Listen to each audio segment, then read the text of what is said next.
আরজিকর কাণ্ডে গ্রেপ্তার করা হয়েছে প্রাক্তন তৃণমূল বিধায়ক নির্মল ঘোষকে। ওড়িশা থেকে নির্মল ঘোষকে রাজ্যে আনছে পুলিশ। কাল তাকে কোর্টে পেশ করা হবে। আমি আমাদের প্রতিনিধি অতনু হালদার রয়েছেন, সরাসরি নিউজ রুমে চলে যাবো। অতনু, কেন গ্রেপ্তার করা হলো প্রাক্তন বিধায়ক নির্মল ঘোষকে? দেখো, নির্মল ঘোষের বিরুদ্ধে যেটা অভিযোগ মূলত সেটা হচ্ছে তুমি দেখতে পাচ্ছ অভিযোগপত্র 2024 সালের 9 আগস্ট, মানে এখন থেকে 2 বছর আগে আরজিকরে হাসপাতালে অভয়ার মৃত্যুর পর থেকেই তার বাবা মা অভিযোগ করে আসছিলেন এই নির্মল ঘোষ এবং তার সঙ্গী সাথীদের বিরুদ্ধে।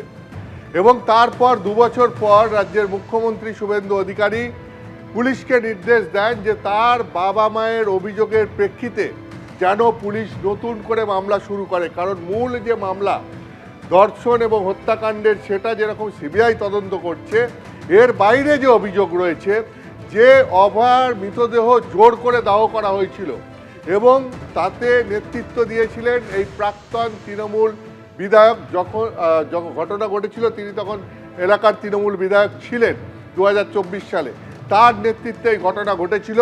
ফলে তার বিরুদ্ধে যেন ব্যবস্থা নেওয়া হয়, এটা তার বাবা মায়ের দীর্ঘদিনের, অভয়ার বাবা মায়ের দীর্ঘদিনের দাবি ছিল।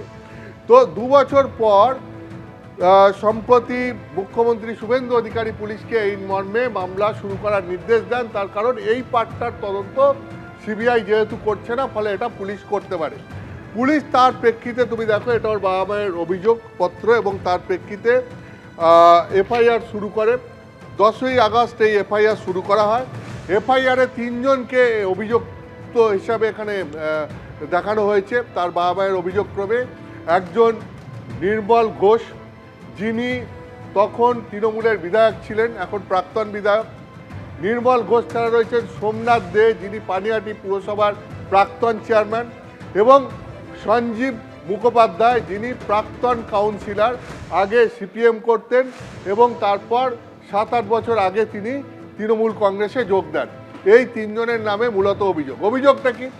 অভিযোগ হচ্ছে অভয়ার মৃত্যুর পর তারা সরাসরি চলে যান একদম আরজিকর হাসপাতালে। আরজিকর হাসপাতালে গিয়ে সেখান থেকে প্রথমে প্রভাব তৈরি করতে শুরু করেন যে কত তাড়াতাড়ি মৃতদেহ নিয়ে গিয়ে দাহ করে দেওয়া যাবে।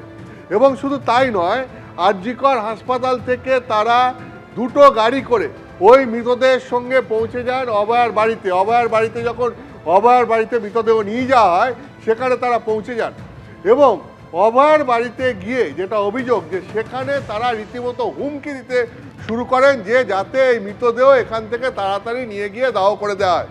অভয়ার বাবা তিনি অভিযোগপত্রে লিখছেন যে মৃত্যুর কারণ নিয়ে শুরু থেকেই শাসক দলের ভূমিকা, অর্থাৎ তৃণমূলের ভূমিকা, তখন তৃণমূল শাসক দল ছিল, এবং ঘটনা প্রবাহ নিয়ে আমার মনে সন্দেহ ছিল। মৃত্যুর প্রকৃত কারণ জানতে ময়নাতদন্ত করা হয়, তবে সেই ময়নাতদন্তের প্রক্রিয়া নিয়েও আমাদের সন্দেহ রয়েছে, কারণ ময়নাতদন্তের পর মৃতদেহ আমাদের পরিবারের কাছে হস্তান্তর না করে সোমনাথ দে ওই দিন সন্ধ্যে 7টা নাগাদ গ্রিন করিডোর করে মৃতদেহ নিয়ে মেয়ের মৃতদেহ বাড়িতে নিয়ে আসা হয়। কিন্তু অত্যন্ত দুঃখের বিষয় হলো ঠিক সেই সময়ই পানিহাটির তৎকালীন বিধায়ক শ্রী নির্মল ঘোষ, 17 নম্বর ওয়ার্ডের কাউন্সিলর সোমনাথ দেব এবং প্রাক্তন কাউন্সিলর সঞ্জীব মুখার্জি এবং দলের অন্যান্য কর্মীরা আমার বাড়িতে উপস্থিত হন। তারা জোরপূর্বক আমার বাড়িতে প্রবেশ করেন এবং মৃতদেহ দ্রুত শ্মশানে নিয়ে গিয়ে পুড়িয়ে ফেলার জন্য আমাদের হুমকি দেন। সামাজিক আচার অনুষ্ঠান সম্পন্ন করার আগেই তারা আমার ইচ্ছের বিরুদ্ধে জোর করে আমার মেয়ের মৃতদেহ পানিহাটি শ্মশানে নিয়ে যান। এমনকি আমাদের অনেক শুভানুধ্যায়ী তাকে শেষবারের মতো দেখতে আসতে চেয়েছিলেন এবং আমি কিছুটা সময় অপেক্ষা করার অনুরোধ করা সত্ত্বেও তাতে তারা কর্ণপাত করেননি। ঘটনাটা আগেই সন্দেহজনক এবং অস্বাভাবিক মৃত্যু হিসাবে গণ্য হয়েছিল এবং মৃতদেহের ময়নাতদন্ত করা হয়েছিল, কিন্তু তৎকালীন শাসক দলের প্রভাব ও ষড়যন্ত্রের কারণে ময়নাতদন্ত সঠিকভাবে করা হয়নি। দ্বিতীয়বার ময়নাতদন্তের দাবি জানানো থেকে আমাকে বিরত রাখতে জনপ্রতিনিধি হওয়া সত্ত্বেও তাদের রাজনৈতিক প্রভাব খাটিয়ে তাড়াহুড়ো করে আমার মেয়ের শেষকৃত্য সম্পন্ন করেন। শ্মশানে অপেক্ষামান 2টি মৃতদেহকে পাশ কাটিয়ে তারা আমার মেয়ের মৃতদেহকে আগেই পুড়িয়ে ফেলার ব্যবস্থা করে, যার উদ্দেশ্য ছিল সম্ভবত অপরাধীদের আড়াল করার লক্ষ্যে প্রমাণাদি ধ্বংস করা এবং গায়েব করে দেওয়া। তারা জোরপূর্বক শ্মশানে প্রবেশ করেন এবং মৃতদেহ দাহ করার আগে আমাদের কোনো ধর্মীয় শেষকৃত্য পালন করতে দেওয়া হয়নি। সেই সময় তাদের প্রভাব এতটাই প্রবল ছিল যে আমার প্রতিবাদ সত্ত্বেও তারা আমার কোনো কথা শোনেনি। এভাবেই এক গভীর ষড়যন্ত্রের মাধ্যমে আমার ইচ্ছের বিরুদ্ধে পানিহাটি শ্মশানে টিএমসি নেতাদের দ্বারা আমার মেয়ের শেষকৃত্য সম্পন্ন করা হয়। এই হচ্ছে গিয়ে তার বাবার অভিযোগ এবং তার পরিপ্রেক্ষিতেই মামলা শুরু করা হয়েছে।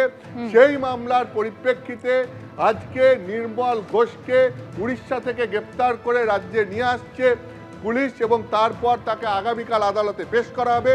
এখনও এই মামলার আরও দুই অভিযুক্ত রয়েছে, সোমনাথ দে এবং সঞ্জীব মুখোপাধ্যায়, তাদের খোঁজেও তল্লাশি চালানো হচ্ছে। এই অভিযোগপত্রেই বলা হয়েছে সঞ্জীব মুখোপাধ্যায়, আর একটা গুরুতর অভিযোগ এই অভিযোগপত্রেই বলা হয়েছে, কি বলা হয়েছে যে সঞ্জীব মুখোপাধ্যায় তিনি সই করেছিলেন। তুমি জানো যে শেষকৃত্যের সময় পরিবারের কোনো একজন নিকট আত্মীয়কে এই সই করতে হয় শ্মশানে, সেই সই অভয়ার পরিবারের কেউ বা তার পরিবারের কোনো নিকট আত্মীয় করেননি। সঞ্জীব মুখোপাধ্যায় তিনি নিজেকে পরিবারের নিকট আত্মীয় পরিচয় দিয়ে ওই অভিযোগপত্রে সই করেছিলেন। এই অভিযোগও রয়েছে। ফলে এই যে অভিযোগগুলো এবং এই যে গভীর ষড়যন্ত্র হয়েছিল সেই অভিযোগের পরিপ্রেক্ষিতেই পুলিশ এই তদন্তে নেমে নির্মল ঘোষকে প্রথম গ্রেপ্তার করলো। এবিপি আনন্দ, এগিয়ে থাকে, এগিয়ে রাখে।